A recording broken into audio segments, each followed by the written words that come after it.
Bonsoir, au sommaire, 3 assemblées générales, des échos du Salon du Livre, des apprentis conducteurs au collège, du basket. Mais pour commencer, nous recevons Gérald Chassignou. Bonsoir Gérald. Bonsoir à vous. De l'association Chalosse-Toussaint en Seine qui va nous parler de la prochaine pièce de théâtre.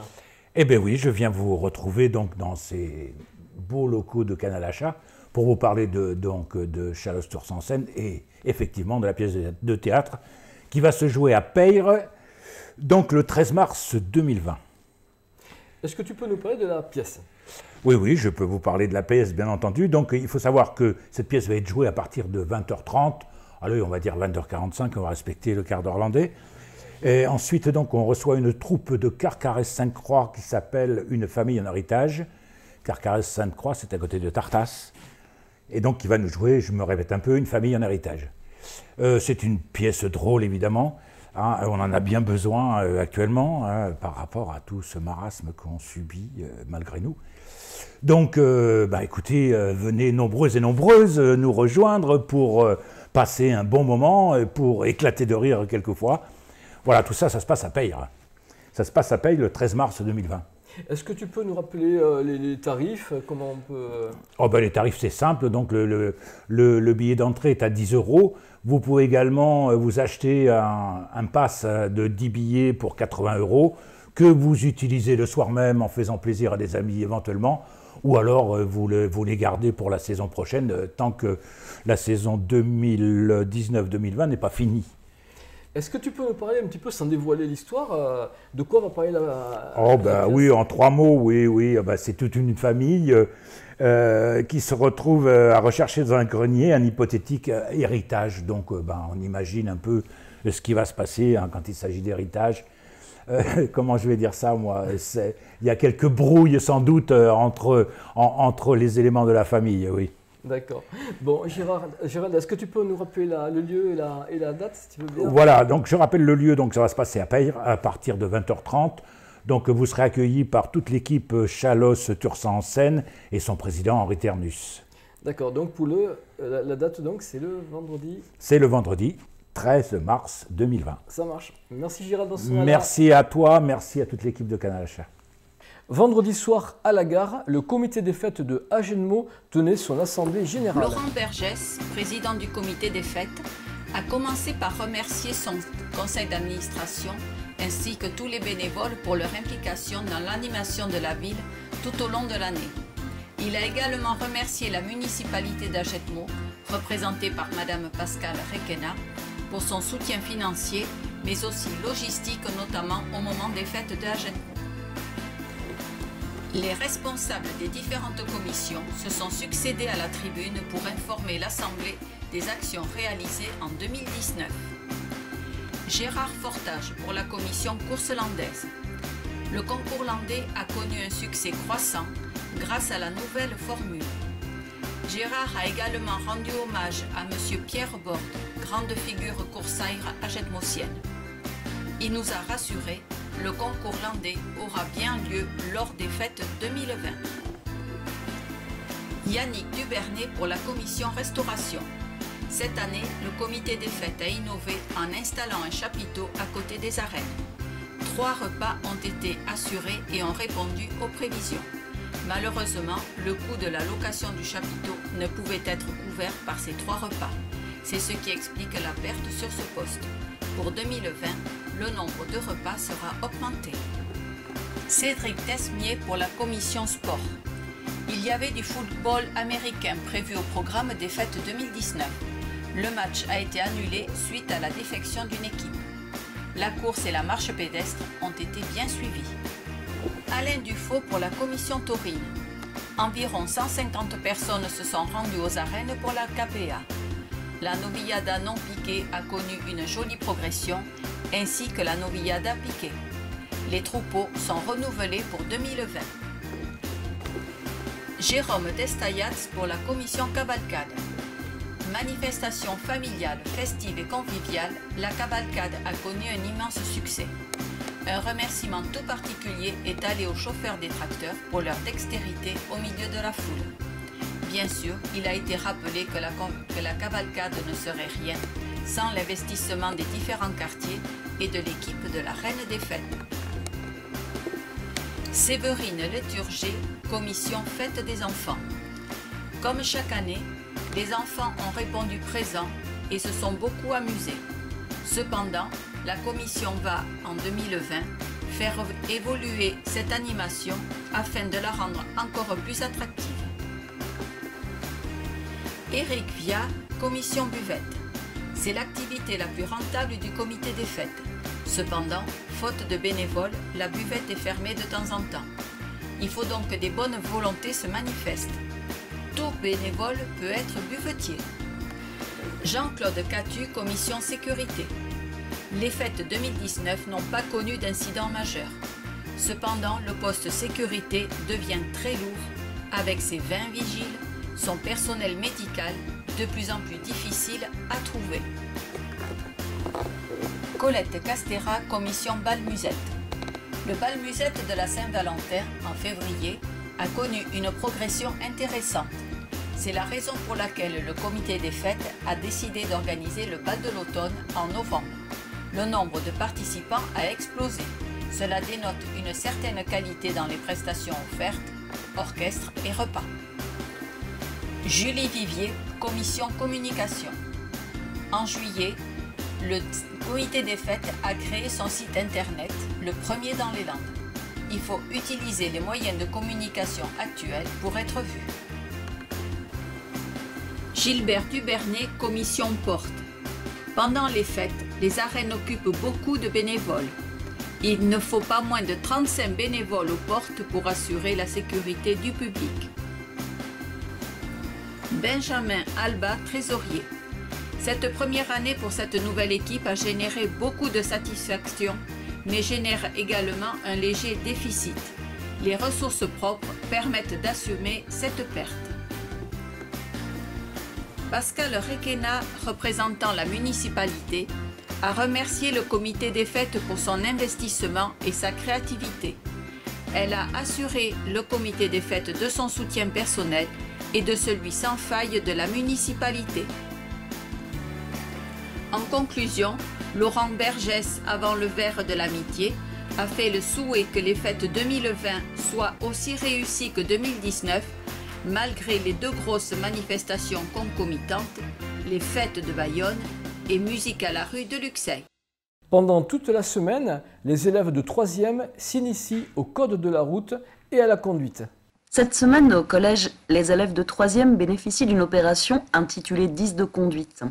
Elle résulte d'un partenariat entre la gendarmerie nationale et différents acteurs, a pour but de sensibiliser les élèves à la conduite routière, lutter contre les comportements dangereux et de les inciter à s'engager dans la conduite accompagnée, désormais possible dès l'âge de 15 ans. Donc, le triangle, vous aurez forcément un danger. Le rond, suivant sa couleur, vous aurez une obligation ou une interdiction. L'indication, là aussi, normalement, suivant la couleur, vous verrez blanc, vert. Et la particularité, lui, il est tout seul. De priorité, on va le trouver où, lui? Vous savez?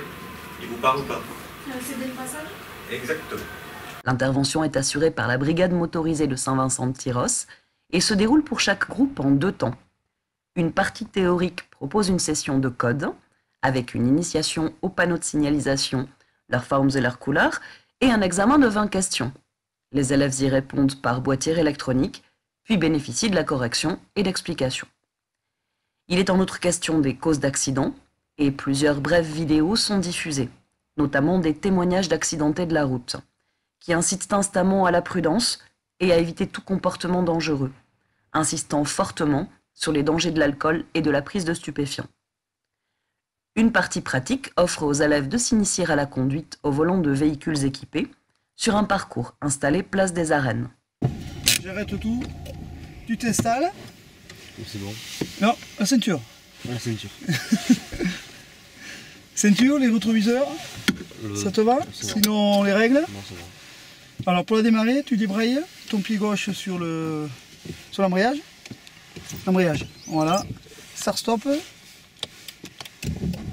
Voilà. Donc là, tu es au... Allez, on passe entre les deux cônes là-bas, les deux plateaux bleus là.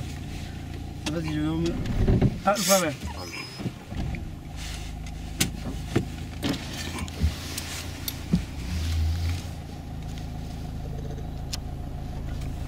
Voilà, alors c'est pas compliqué, tu vois les plots là, tu te mets au ras du plot. Voilà, comme ça. Une fois que tu passes ici, voilà, au milieu. Très bien. Un peu à droite. Donc de là, top, tu freines. Voilà. Là, allez, tu repars ici, là, sur le plot jaune. Envoie tout à gauche. Voilà, et là, tu vois, tu vas suivre, c'est un S. Vas-y, envoie tout à droite. Vas-y, vas-y, vas-y, vas-y, vas-y.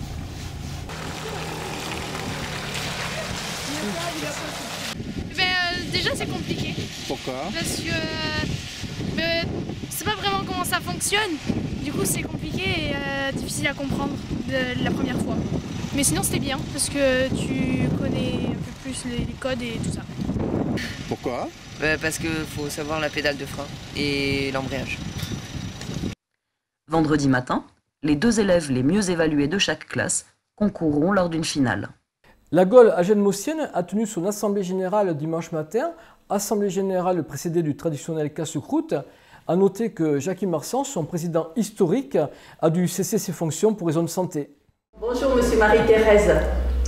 Donc vous êtes le président délégataire. Vous pouvez m'expliquer pourquoi, s'il vous plaît? Bon, Monsieur Marsan était obligé de démissionner pour des problèmes de santé et il m'a confié la tâche d'organiser les concours des fêtes d'Agenmo l'année dernière. Et puis finalement, on a été obligé, vu sa démission, de reconstituer un bureau transitoire, puisque cette année, c'est une année élective et on arrivera à la fin de l'année à avoir un bureau définitif. Voilà. Et il y a des repreneurs, on va dire, pour la... Disons qu'il y a quelques jeunes qui sont intéressés. Nous, aujourd'hui, on va assurer la transition. On va rester avec les jeunes pour les accompagner pendant quelques temps. Et puis après, il faut que la Gaule continue à vivre normalement. Voilà. Alors justement, la Gaule, elle compte combien d'adhérents? Aujourd'hui, la Gaule compte 506 adhérents, avec 236 cartes majeures, et il y a 73 jeunes, et puis après il y a des cartes hebdomadaires et tout ça. Mais enfin, il y a 506 adhérents aujourd'hui à la Gaule Agenmosienne. Et les concours sont suivis? Les concours, aujourd'hui, le concours des sociétaires, il y avait 40 personnes. Alors, il se fait au mois de juin sur le Loucet, sur les Louts. Après le concours des fêtes d'Agenmo, on a eu 78 inscriptions, qui est tout à fait bien, mais enfin on peut faire mieux. Et après, par contre, nous avons l'endurocarpe qui se ferait au lac d'Agesse au mois de juin. Et après, il y a toute la série de championnats des Landes de pêche au cou qui est organisée en partie avec le CD40. Et cette année, on a les championnats des Landes qui se feront au lac d'Alco. Et j'avais constaté à l'Assemblée générale précédente qu'il y avait des problèmes d'empoisonnement je parlais, au lac d'Alco. Est-ce que c'est résolu? Est-ce que c'est voilà. Alors le lac d'Alco, aujourd'hui, on a fait quelques frayères. Il y a eu de la reproduction l'année dernière. On a eu une bonne année de reproduction. Disons qu'il y a du petit poisson. On en a rajouté encore cette année, mais bon, c'est en train de s'équilibrer, disons. Et voilà. Et le lac d'Agesse? Le lac d'Agesse, alors le lac d'Agesse, c'est un endroit très très poissonneux, il y a beaucoup de poissons. Par contre, on a les accès qui sont limités parce que nous, on transporte beaucoup de matériel. Bon, voilà, c'est toujours le même problème. Bien sûr. Bon, écoutez, je vous souhaite une bonne assemblée générale. Oui, très bien, merci. Et bonne élection. Merci. Dimanche dernier, 8e salon du livre Agetmo, organisé par la municipalité. Ce salon privilégie les auteurs locaux et régionaux. De nombreux visiteurs ont pu échanger avec les écrivains présents. 48 auteurs et 10 maisons d'édition se sont retrouvés salle Alain Dutoya dès 10 h du matin. Le 8 mars étant le jour des droits des femmes, il avait été demandé à Marc Large, comme l'an dernier, d'illustrer l'affiche. Son dessin a beaucoup interpellé. Une joueuse de rugby aux couleurs d'Ajedmo, un livre à la main. À 11h, première conférence, avec une femme, bien entendu. Marilène Vincent, écrivain et scénariste, avait choisi pour thème l'amour. Dans toutes les conversations, tout revient, parce que finalement, on est là pourquoi sur Terre, hein, si ce n'est pour aimer.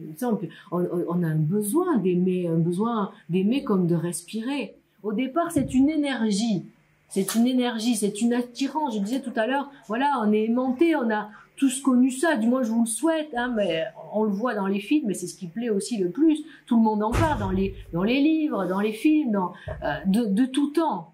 Est-ce que la femme a un rôle plus particulier, plus spécifique dans une relation amoureuse, par exemple? La femme, c'est plus l'accueil, la douceur. L'homme, c'est peut-être plus l'action. Mais alors là, on rentre dans des choses, on rentre dans le détail. Et en même temps, on sait bien aussi qu'on a du yin et du yang chacun en nous. On a aussi des parts masculines en nous.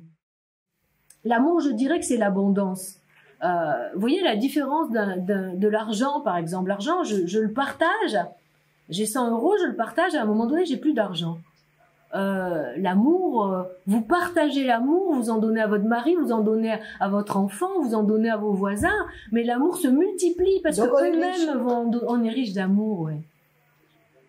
Vous regardez, acceptez de regarder nos défauts. On en a tous. La première, j'en ai plein. Mais je les travaille, j'essaie de m'améliorer, de me bonifier pour aller dans l'amour. Et pas dans la guerre, et pas dans les peurs, et pas dans les conflits, dans la violence, dans la tristesse, tout ce que vous voulez, toutes ces émotions négatives qui nous submergent parfois. Je fais appel à vos souvenirs, oui, fermez les yeux, vous vous souvenez comment vous étiez quand vous êtes tombé amoureuse. Vous vous souvenez? Oui. C'est beau, hein. Elle avait 12 ans, elle avait des couettes, elle se souvenait plus de son prénom, elle bafouillait. Pas tout à fait, mais... Presque.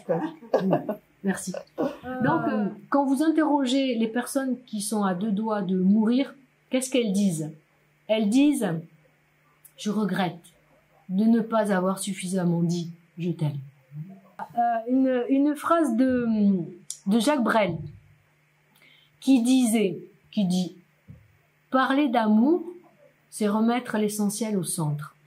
Pascal Requena, adjointe au maire, a récompensé les élèves de CM2 et 6e et de 4e et de 3e pour leur participation au concours d'écriture. Lors de la 2e conférence, Monique Mouxot a évoqué son parcours de femme, de l'écriture à l'édition. J'ai écrit parce que, enfant déjà, c'est comme tout le monde, on va à l'école. Donc moi, j'ai évidemment appris à lire, à écrire. Ça m'a passionnée. Et à partir du moment où j'ai pu mettre des véritables mots sur des lignes que je voyais et des images, je me suis sentie vraiment vivante. Je dis souvent vivante, forte, libre. Elle écrit « Nomade, j'étais quand j'étais toute petite. Je rêvais en regardant les routes. Nomade, je resterai toute ma vie, amoureuse des horizons changeants, des lointains encore inexplorés. » Ben, c'est ça un peu ma vie, en fait, mon parcours de vie. Je suis encore émue, hein, parce que quand je dis poésie, ça m'émeut. C'est un mot qui m'émeut.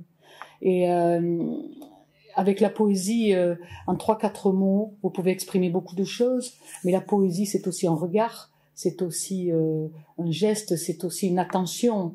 Pour moi, c'est ça la poésie. Quand vous écrivez, on a tous écrit des poèmes, des choses comme ça, on les montre pas forcément. Mais quand vous écrivez, je pense que quand vous créez quoi que ce soit, et qu'on le montre après, à l'extérieur, qu'on le partage, c'est autre chose. Là, on échange véritablement. Parce que échanger avec soi-même, quelque part, on peut grandir un petit peu, mais échanger avec les autres, c'est un bonheur, en fait. C'est un bonheur. Depuis toute petite, c'est le livre que j'aime. C'est le livre, c'est l'objet que j'aime. Ce sont les mots que j'aime. C'est la musicalité des mots. Pour moi, 2 mots qui s'accordent, c'est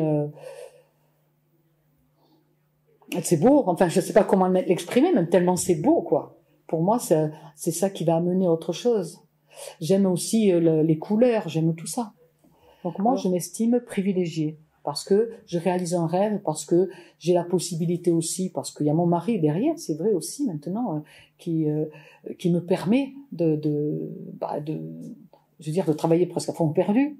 On va dire, voilà, c'est un peu une sorte de bénévolat. Dans des rencontres que nous avons eues avec Monique, elle m'a dit qu'elle avait un projet et on pourrait, lors de cette conférence, solliciter des femmes qui auraient des choses à raconter sur leur vie, leur parcours de femme en tant que mère, en tant que femme, en tant que institutrice, en fait tous les métiers possibles et imaginables. L'idée, c'est donc de récolter tous les textes possibles et imaginables de des personnes qui sont ici, mais d'autres personnes que vous-même vous pouvez connaître, qui auraient envie de s'exprimer, des gens qui habitent à l'étranger, enfin peu importe. Et ensuite, Monique s'engagerait à faire un petit recueil. Elle éditerait ce petit recueil et ensuite, les bénéfices des ventes pourraient être donnés à une association qui s'appelle l'association LISCA au Sénégal et qui donne la possibilité aux femmes les plus démunies d'avoir accès au dépistage et aux soins du cancer du sein et de l'utérus. Voilà, donc ça c'est vraiment... ça correspond tout à fait à ton parcours. Oui, parce que j'ai reçu beaucoup et que j'aime donner aussi. Et puis, ça fait mal quand même quand on voit que moi, j'ai vu des personnes qui étaient en situation attendre à l'extérieur. Par exemple, je voyais bien une dame, je me suis dit, ça se voyait qu'elle avait un cancer, qu'elle devait suivre une chimio. Bon, on le voit, hein. Et puis, assise dehors, et elle attendait, elle me disait, j'attends d'avoir les 100 000. Donc, ça faisait 3 jours qu'elle était là. J'ai dit, pourquoi tu attends d'avoir les 100 000 pour pouvoir payer la chimio? Bon, 100 000, on va dire que ça fait 80 €. C'est pas non plus, hein. Donc, elle attendait. Et moi, je me suis dit, mais nous, qu'est-ce que c'est ça? C'est pas grand-chose. Alors, certes, on pourrait donner 80 € et on va faire une chimio pour chacun, mais on peut avoir aussi une autre action et faire justement ce partage de femmes, puisque c'est la journée de la femme. C'est pour ça que c'est l'idée qui est venue à ce moment-là. Voilà, ça ne sera que du bénéfice pour ces personnes-là. Et le but, c'est de le vendre après, hein. Évidemment, on va le vendre. Dans un an, on va se retrouver ici, ça sera à peu près la même période. On pourra faire un bilan et je pense que déjà on aura quelque chose. Et il y a l'Octobre Rose qui se fait aussi dans le monde entier maintenant. Et durant cet Octobre Rose, déjà, il va y avoir un échange avec les femmes sénégalaises. Ça a commencé évidemment, mais un échange. Et peut-être qu'au mois de mars de 2021, une délégation africaine viendra. Et puis voilà, on sera fiers de dire on a travaillé, on a partagé quelque chose de nous, quoi, pour ces femmes-là. Moi, je suis émue parce que vraiment. Ce serait une belle action. Ah oui.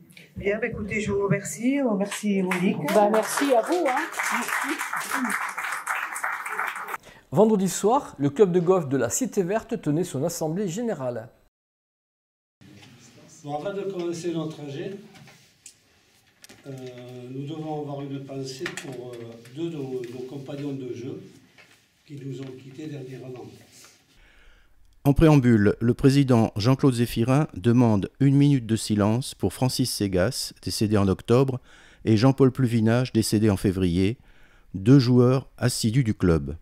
Dans le rapport moral sont évoqués les points suivants. En 2019, une augmentation du nombre de licenciés, 133 contre 123 l'année précédente. La venue de beaucoup de jeunes, l'école de golf qui compte 12 enfants, elle est tenue par Miles et son épouse avec le renfort de Jacques Laborde. La compétition des fêtes qui a aligné 35 joueurs, la sortie à Eauze, 28 joueurs, une initiation pour le centre de loisirs, la participation au forum des associations, une initiation aussi dans le cadre de la journée Tous au golf, la participation au championnat des Landes. En ce qui concerne les projets pour 2020, la journée de qualification pour le championnat de pitch and putt le 10 mai, la finale aura lieu le samedi 6 juin, un projet de sortie à Eauze le dimanche 7 juin au prix de 25 €, le mardi 4 août, compétition des fêtes, sponsorisée par Louis Pradier, Centracor, Roudy et Intermarché, Participation au forum des associations. Des polos et des casquettes réalisés pour les enfants du club sont aussi proposés aux membres. Frédéric Marsan, le trésorier, fait le bilan. En ce qui concerne les dépenses, elles s'élèvent à 13 945 € et les recettes à 13 705 €, ce qui dégage un déficit pour l'exercice de 246 €. Frédéric Marsan souligne une dépense exceptionnelle de 711 € pour les polos et casquettes des enfants. Cette dépense n'aura pas lieu tous les ans. Il met également en évidence la répartition des subventions, avec 717 € du conseil départemental, 600 € de la mairie et 890 € de la part de la communauté de communes, ce qui constitue une nouveauté. Jean-Luc Verdier présente le bilan sportif. En 2018, nous terminions dernier et avant-dernier du championnat des Landes. En 2019, grâce à l'assiduité et à la présence de 2 équipes à chaque fois, les résultats affichés sont meilleurs. Des jeunes joueurs sont venus renforcer l'équipe des anciens. 2e série, 6e sur 9 équipes engagées. 3e série, 2e sur 9. Les différents bilans ont été approuvés à l'unanimité. Le représentant de la mairie, Benoît Labatte, note que l'association est celle qui enregistre la plus forte progression de membres de toutes les associations agetmosiennes. Il précise que le principe de la gratuité des installations est le même pour toutes les associations. Il remercie les membres du club de saluer le travail de la commune et engage encore les membres à prendre soin des installations. Vous pouvez vous rendre dès maintenant à la médiathèque, découvrir l'exposition de la pâte d'oie à l'étoile jaune, la ségrégation à Agenmo et ses alentours, préparée par Michel Marsan.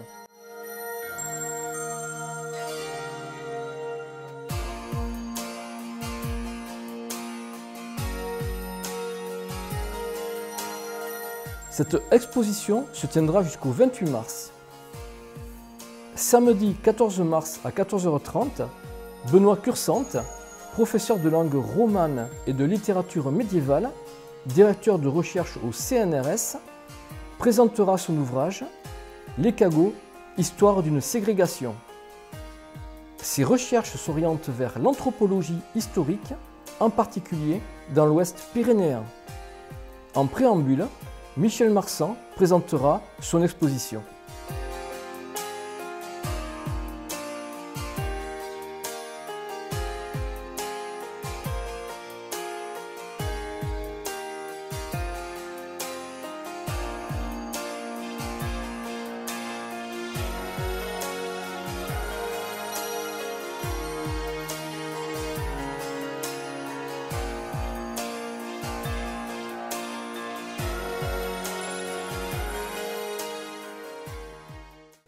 Samedi soir, Coteau du L'Œil a une fois encore fait valoir sa supériorité face à Toulouse.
Là, on gagne de beaucoup, dans la maison, ça fait plaisir. Le carnaval, voilà, on devait gagner un bon match. Parce qu'il y avait du monde, là, il y avait beaucoup moins, ça donne moins envie de jouer. Mais il faut gagner ce match-là parce que maintenant, tout est important.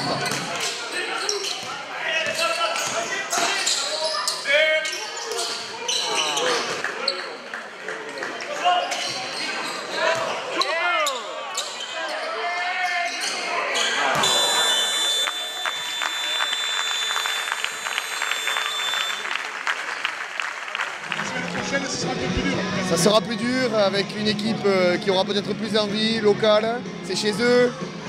Et voilà, donc peut-être qu'on perdra un joueur qui sera papa, donc voilà, on verra bien. Très large victoire pour les filles de HMCB, confortant ainsi encore plus leur place au classement.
Ce journal est maintenant terminé. Merci de votre attention.